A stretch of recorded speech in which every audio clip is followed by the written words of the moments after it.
Olá! Hoje a gente vai entender a filosofia que simplesmente virou a China de cabeça para baixo. E tudo começa, acredite se quiser, com uma metáfora bem famosa sobre um gato. Pois é, a frase é essa: não importa se um gato é preto ou branco, contanto que ele pegue ratos. Essa ideia que parece tão simples, né? Mas ela foi a chave que o líder Deng Xiaoping usou para abrir a porta da China moderna. É uma frase que define tudo o que veio depois. Bora entender isso a fundo. Ok, se o gato precisa pegar um rato, que rato era esse que a China precisava caçar com tanta urgência? Bom, a gente está falando do final dos anos 70. A China estava saindo de um período super conturbado, a Era Mao.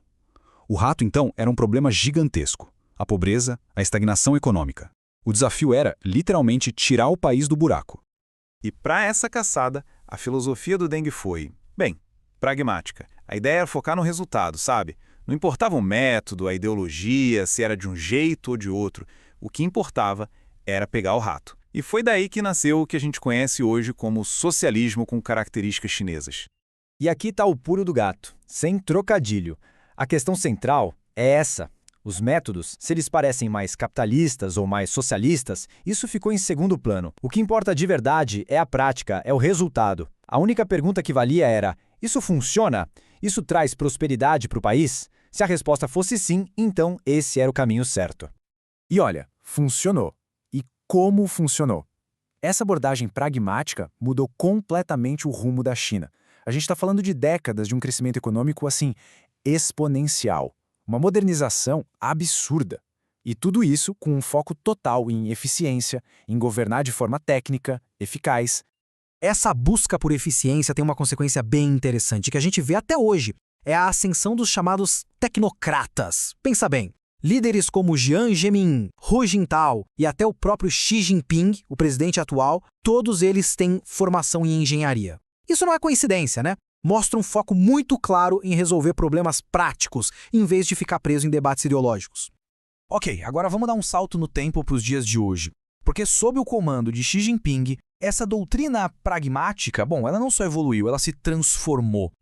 O Xi Jinping, ele pegou esse legado todo, esse pragmatismo, e usou de uma maneira muito específica para consolidar o próprio poder. E de um jeito que não se via desde a época do Mao. Ele foi tão longe que conseguiu colocar o seu próprio pensamento, a sua ideologia, como um dos pilares do partido. E com todo esse poder na mão, a visão oficial também mudou. A ideia agora não é mais que o modelo chinês é bom só para a China. A mensagem que eles passam é que esse modelo é uma alternativa viável para qualquer país, para o mundo todo.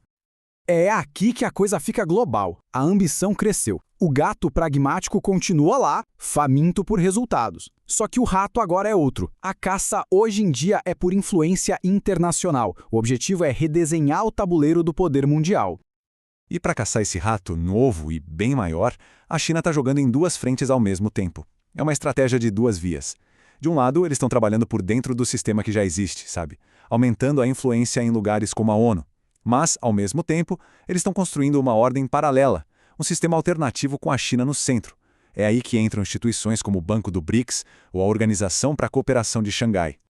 Essa estratégia toda não fica só no papel, claro. Ela se manifesta em projetos gigantescos que a gente ouve falar por aí. A famosa iniciativa Cinturão e Rota é um exemplo, ou as outras iniciativas globais de desenvolvimento, segurança. Tudo isso são as ferramentas que a China está usando para construir a sua visão de mundo, a tal comunidade de futuro compartilhado. A ideia é promover conectividade e desenvolvimento, mas, e esse é o ponto-chave, sempre nos termos definidos por Pequim. Só que, como em toda grande empreitada, essa busca implacável por resultados tem um preço.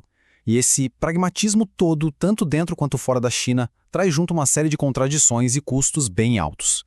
É aqui que a gente vê a maior tensão de todas. De um lado, tem o discurso oficial, que fala de cooperação, de benefício para todo mundo, o famoso ganha-ganha. Do outro lado tem a realidade documentada, que muitas vezes conta uma história bem diferente. Que é um exemplo bem concreto, em dinheiro. Pensa só entre 2020 e 2021, a China teve que fazer 128 empréstimos de resgate para países que fazem parte da iniciativa Cinturão e Rota. Sabe o total? 240 bilhões de dólares. Isso é um sinal bem claro, de que muitos desses projetos, na verdade, não conseguiam parar em pé sozinhos.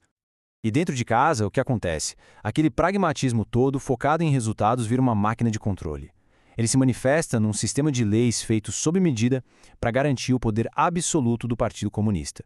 E esse controle vai de tudo o que acontece na internet até o que acontece nas ruas de Hong Kong, onde a gente viu na prática o fim daquele princípio de um país, dois sistemas. E o mais impressionante é que esse controle atravessa fronteiras. Não para nos limites da China. A Anistia Internacional, por exemplo, documenta como essa repressão chega até em estudantes chineses que estão em outros países. Existem relatos de vigilância, de assédio e, o pior, de retaliação contra as famílias deles que ficaram lá na China.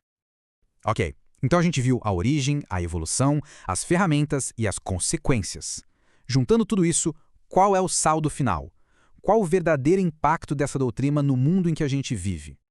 Bom, a conclusão de muitos analistas é que a ascensão da China e a promoção desse modelo alternativo estão fazendo mais do que só garantir o lugar dela no topo. Na prática, o que está acontecendo é que o mundo está ficando mais fragmentado. E nesse mundo mais dividido, outros regimes autoritários encontram um ambiente mais seguro. Eles ganham legitimidade, ganham espaço para agir. Isso tudo nos deixa com uma pergunta final, que é um verdadeiro paradoxo. Aquela mesma filosofia pragmática, aquele gato que não se importa com a cor e que foi absurdamente eficiente para pegar o rato da pobreza que tirou centenas de milhões de pessoas da miséria, será que esse mesmo gato agora está criando um mundo com mais desordem, mais dividido e talvez menos livre?